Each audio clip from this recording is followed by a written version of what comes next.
ask you, do you believe that knacking before marriage is a sin? Would you knack before marriage?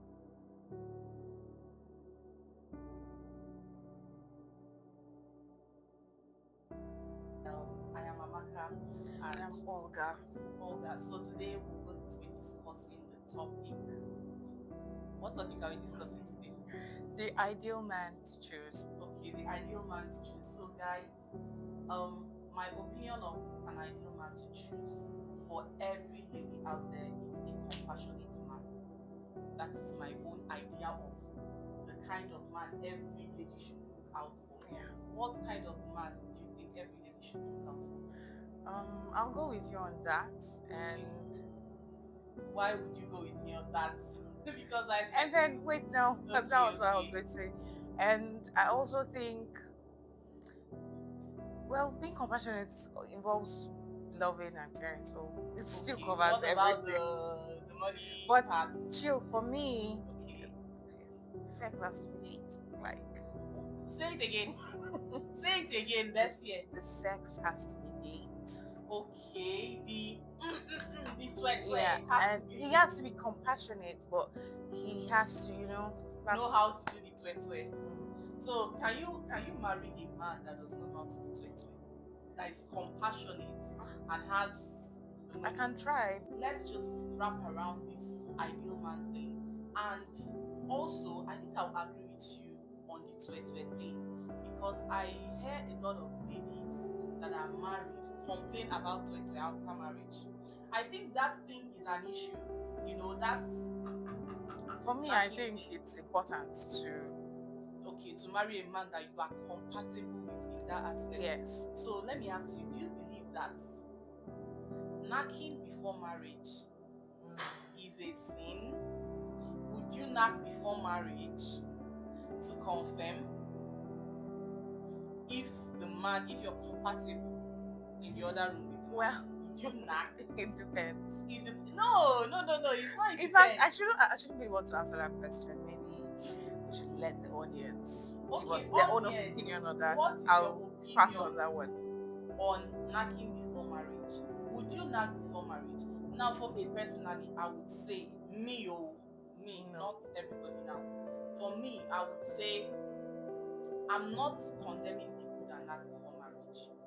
I would also not say, people that don't knack before marriage, I'm also on your side. But for me personally, I would say, if you don't have experiences, like you don't have experience of more than one man, you wouldn't know the difference. You wouldn't know how. Yeah, that's you true. understand? So for me, I would say, my own personal life, I would say no. I will just wait. It's better to wait. Yeah, for me, I'll say, let me just wait, so that whatever I get when I marry the person, I'll deal with it. Because I feel like if you don't wait, if you've had experiences, you understand, and then you get married, and then you now end up boring. with 2 minutes man, that means you're definitely going to cheat. Just like you said, it has to be lit. So that being lit now is based on your experiences. You understand? I'm not saying that no, that's not what I'm saying. We're just discussing. Yeah. You understand? So for me, I kind of feel like the ideal man for every lady should be somebody that is compassionate. If a man is compassionate, the man loves you enough, I believe that the sweat thing should come. Like the knacking aspect. I don't know. What do you think? Say it, because I've been the one talking. Okay, somehow you have a point there, because somehow feelings grow, and somehow it can generate to sexual feelings. Okay. But everybody's body is different. Everybody's want is different too. Yeah.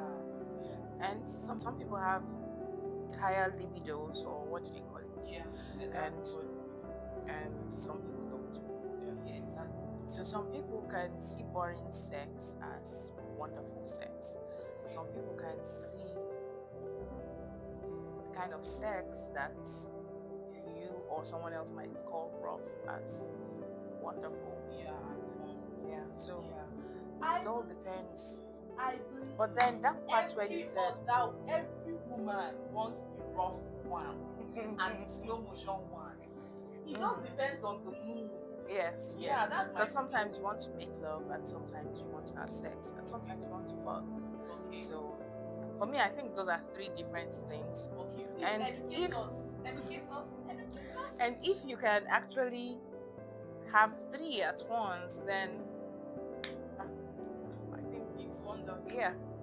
Please educate us. So educate us. There's a difference between love again. There's a difference between sex. Yes, there's a now difference there's between what? Please, OLGA, educate us, please. When you're fucking, you don't really have so much feelings. It's more like you just want to satisfy whatever urge you're feeling at that time. Okay. But when it's sex, there's maybe like compassionate, as you said. Okay. And then sex and love, and it's like when you just combine everything together, but you're going slowly, and it's just like you're levitating and going somewhere else. Please drop a comment. Let's hear. So I don't know. It's my opinion. Yeah, your opinion. Yeah, and this topic, I think it's something that a lot of people tend to shy away from. Yeah. But when you talk with a lot of married people, especially married men, you notice that a lot of them actually start. Yeah, and that's why most of them are going into lesbianism. Oh, that's secretly. Okay. So you mean a lot of? Have you met some married men that have gone into it?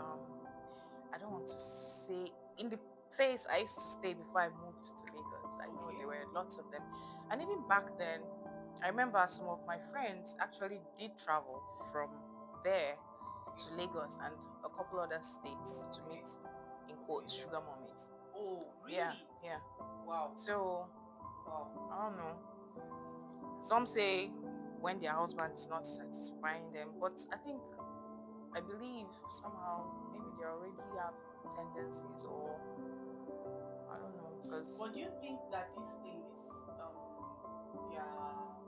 Being into women things started maybe after marriage, just like that's why I said it's yes. That's why I said I don't think you just get married and then become a lesbian. I don't think so. Something for me, maybe you've tried it before and you feel like, okay, this can substitute what my husband is not doing.